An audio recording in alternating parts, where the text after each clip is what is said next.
CM योगी 28 साल से संन्यास जीवन जी रहे हैं, लेकिन अपनी भतीजी की शादी में वह भावुक हो गया कन्यादान देते समय। क्योंकि एक लड़की का जब कन्यादान होता है तो पूरे परिवार के आंख से आंसू आ जाता है और योगी आदित्यनाथ भी अपने भतीजी की शादी में भावुक हो गए। इसी 7 फरवरी की उनकी भतीजी अर्चना बिष्ट की शादी थी।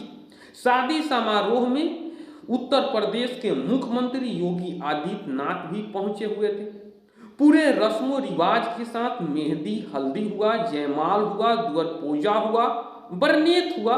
उसके बाद जब लड़का आंगन में आता है, जब कन्यादान होता है और वह जो मोमेंट होता है उसमें योगी आदित्यनाथ को भी बहा ले गया।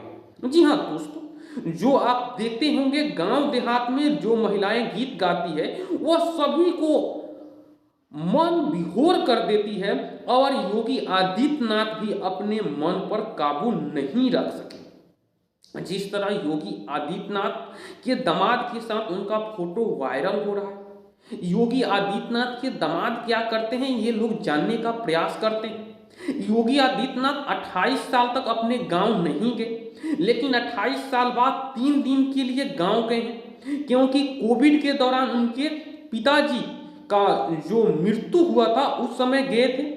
उसके बाद अपने माताजी से मुलाकात करने के लिए गए थे और रात बिताए थे, और उसके बाद ये मौका है जब वो अपने पैतृक गांव गए हैं और 3 दिन तक रहे हैं। पूरा उनके गांव को सुरक्षा घेरा में तब्दील कर दिया गया है। लेकिन जैसे ही कन्यादान का रस्म आया, योगी आदित्यनाथ भी भावुक हो गए।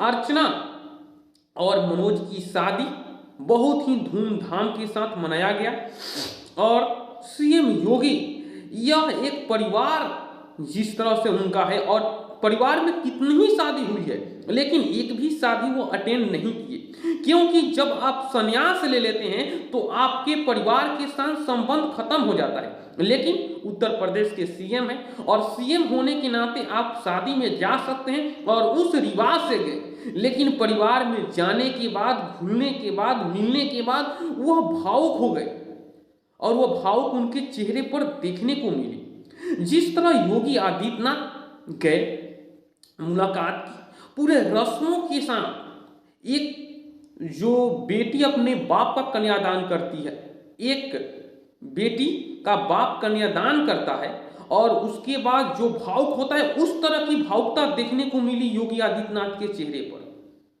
और पूरी भावुक होते हुए नजर है। जी हाँ दोस्तों, ये मेरा वीडियो कैसा लगा कमेंट बॉक्स में अपनी राय रख सकते हैं।